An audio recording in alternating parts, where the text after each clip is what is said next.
ఏ నినాదం ఉంటే ఆ నినాదం, కొన్ని రోజులు బతుకమ్మ నినాదం, కొన్ని రోజులు ఢిల్లీ లిక్కర్ నినాదం, కొన్ని రోజులు మళ్ళీ ఇప్పుడు బీసీ నినాదం, మొన్న గతంలో కొద్ది రోజులు ఇంకో నినాదం. దయచేసి ఇటువంటి వద్దు. జాగృతి, అప్పుడప్పుడు యాదికి వచ్చినప్పుడు జాగృతి, ఇవన్నీ వద్దు. నిజంగా చిత్తశుద్ధి ఉంటే ఫస్ట్ మీ బ్రదర్ కు, మీ బావ గారికి, మీ తండ్రి గారికి ఈ సమాచారాన్ని నింపు పంపమని చెప్పండి. మీరు కూడా ఏదైనా లిఖితపూర్వకంగా ఏదైనా సలహా సూచనలు చెప్తే తీసుకుంటాం.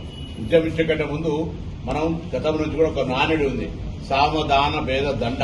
నువ్వు ఒకటే దాని దండ కాడిపోతున్నావు. ముందు సామరస్యంగా మాకు చెప్పండి. చేయనప్పుడు ఇది జరుగుతుందనేటువంటి తేడా వివరించే ప్రశ్న చేయండి. అవన్నీ ఏం లేకుండా అటుగానే పొలిటికల్ పార్టీకి సంబంధించి ఏదో ఐడెంటిఫికేషన్ చేసుకోవాలని బీసీలలో ఏదో బాగా ప్రేమ వరపరుస్తున్నట్టు చెప్తే తప్పవుతుంది.